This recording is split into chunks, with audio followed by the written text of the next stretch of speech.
CI Mallikarjunarao మాట్లాడుతూ యువత డ్రగ్స్కు దూరంగా ఉండాలనే లక్ష్యంతో ఈ కార్యక్రమం నిర్వహించినట్లు తెలిపారు. మాదక ద్రవ్యాలకు బానిస యువత తమ జీవితాలను నాశనం చేసుకుంటున్నారని ఆందోళన వ్యక్తం చేశారు.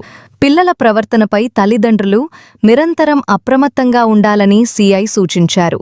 ఈ కార్యక్రమంలో మెదర్మెట్ల ఎస్ఐ రమేష్, పాఠశాల ప్రిన్సిపల్ తామోస్ రెడ్డి, పోలీసు సిబ్బంది, ఉపాధ్యాయులు, విద్యార్థులు పాల్గొన్నారు.